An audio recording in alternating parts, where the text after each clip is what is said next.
Something unprecedented just happened in this war. And if you think you've seen everything, think again. Ukrainian forces have done what military experts said was impossible. They struck Vladimir Putin's personal palace, not a military base, not a supply depot, his private Black Sea residence, the one he thought was untouchable. Tonight, the Kremlin is scrambling to respond, and the entire world is watching to see what comes next.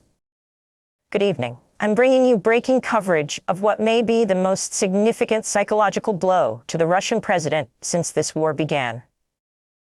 What we're about to uncover changes everything we thought we knew about the limits of this conflict. For days, something strange was happening across the battlefields of Eastern Europe. The usual pattern of Ukrainian strikes on Russian supply depots, fuel reserves, and tactical positions had suddenly stopped. No press releases, no military briefings, just silence. Intelligence operatives in Washington and London knew exactly what that meant. It's never peaceful. It's the calm before something massive. 3 days before the strike, warnings circulated through Western intelligence networks. Ukrainian long-range assets were moving into forward positions. Reconnaissance activity spiked along routes that had been dormant for months. Secured military communications increased dramatically. The target remained unknown. The timing was a mystery. But one thing was certain. When Ukraine broke its silence, the world would stop and stare. What nobody predicted was just how dramatically that silence would shatter. Before dawn, air defense systems across southern Russia lit up. Multiple aerial contacts were approaching from the southwest. But these weren't the familiar drone signatures Russian operators had learned to identify. These were specialized assets. The kind Ukraine reserves for operations of extraordinary importance. Russian military bloggers reported it first. Then confused locals near Sochi posted about distant explosions. Satellite analysts noticed smoke rising from a coastal compound that was supposed to be untouchable. Putin's personal palace. The opulent Black Sea residence exposed years ago by opposition investigators. Direct strikes, multiple impacts on the main complex, security perimeter, and support structures. This wasn't a symbolic near-miss designed to send a political message. Ukrainian forces had just proven they could reach Vladimir Putin's private sanctuary with precision that bypassed what were supposedly the most advanced air defenses money could buy. Everyone held their breath, waiting to see how Moscow would respond. Within hours, President Zelensky faced the cameras. What he said was stunning in its directness. No diplomatic hedging. No carefully worded statements maintaining plausible deniability. Just a clear declaration. Russia brought this war to our homes. Now they understand what that feels like. This was a radical departure from Ukraine's usual playbook. Typically, Kyiv maintains strategic ambiguity about strikes deep inside Russian territory. But this acknowledgement was itself a weapon aimed at multiple audiences. We did this. We meant to do it. And we're ready for whatever comes next. The psychological impact of this defiance is difficult to overstate. For months, Russia had operated under an assumption that certain targets remained protected by an unspoken understanding. Ukraine would show restraint regarding Putin's personal properties out of fear of massive retaliation. That assumption died with Putin's sense of invulnerability. If Ukrainian drones can reach the president's palace, what else can they strike? That question now haunts every Russian military commander and government official. What emerged about this strike revealed something even more alarming for Russian leadership than the target itself. The operational sophistication involved. Ukrainian drones weren't simply fired in the general direction, hoping a few would slip through. This attack was coordinated with such precision that Russian air defense systems failed to intercept even one aircraft. Russia has invested billions upgrading air defenses to protect high-value targets in the southern region. Overlapping radar coverage, advanced interceptor systems, constant alert status. Yet Ukrainian planners identified gaps and exploited them with surgical precision. This level of planning suggests intelligence penetration that goes far beyond satellite photos. Ukrainian forces knew exactly when defenses would be most vulnerable, which approach vectors would avoid detection, and how to coordinate multiple drones to overwhelm remaining defensive capability. Russian military planners now face a terrifying reality. If Ukraine can map their defensive networks this completely for one target, they can do it for any target. The implications extend far beyond one damaged palace. The palace strike wasn't isolated. It was one element of a coordinated operation executed across multiple domains simultaneously. Ukrainian special forces conducted reconnaissance missions along the Russian border, forcing redeployment of units from critical frontline positions. Cyber teams targeted Russian communications infrastructure that had been upgraded just days earlier.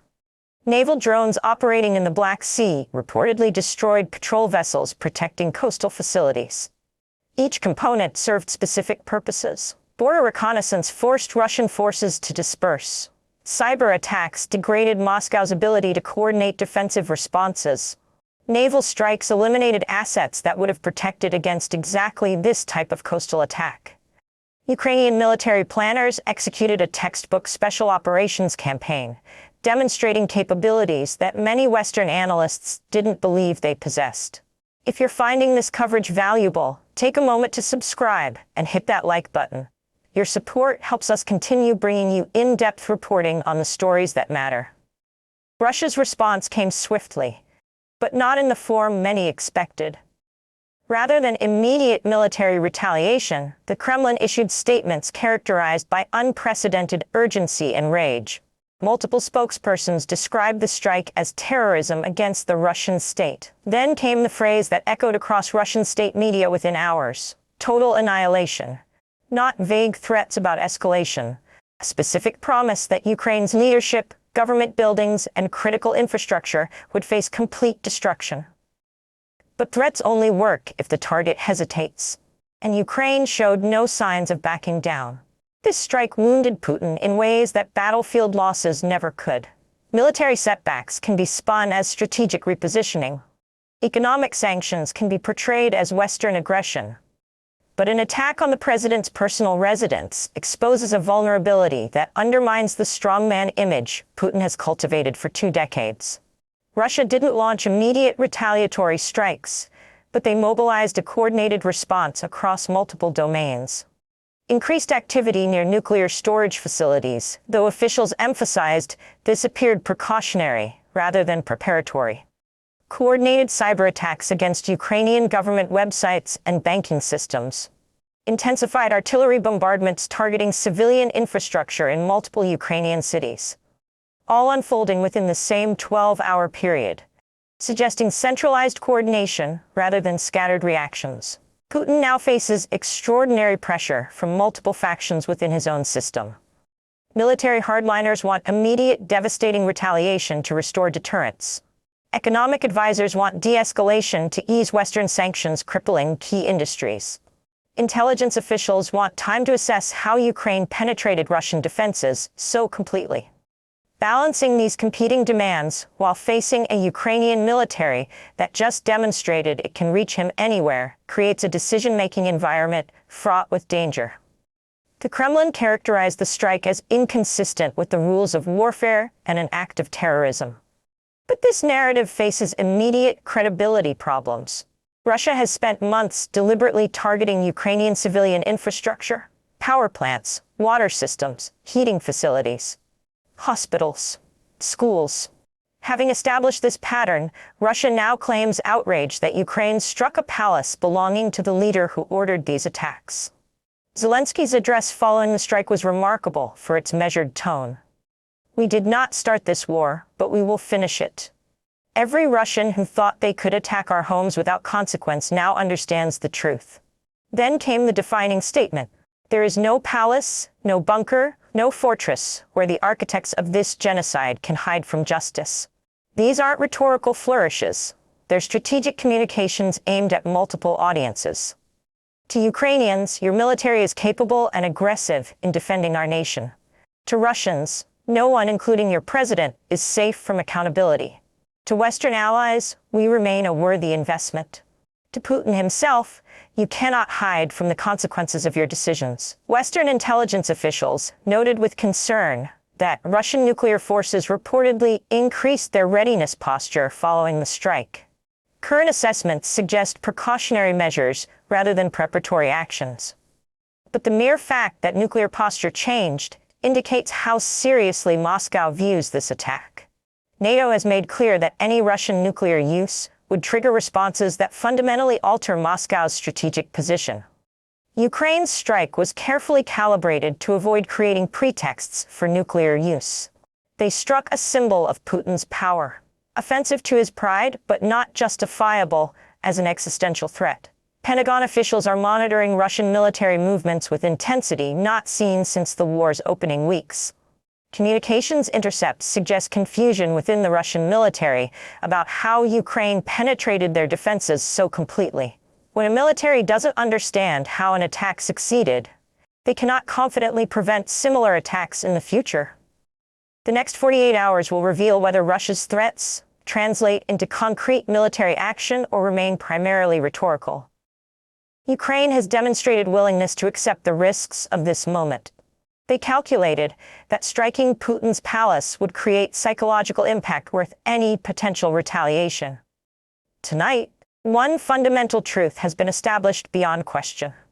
Vladimir Putin is not untouchable, not invincible, and not safe. Ukrainian forces demonstrated the capability and willingness to strike targets that represent his personal power and privilege. That demonstration cannot be undone through threats or retaliation. The psychological balance of this conflict shifted in ways that may prove more consequential than any territorial gains. Putin can no longer project invulnerability while Ukrainian drones destroy his palaces. Russian elites can no longer assume their privilege insulates them from consequences. What happens next depends on calculations being made right now in Moscow, Kiev, Washington, and Brussels. Will Russia respond with restraint or rage?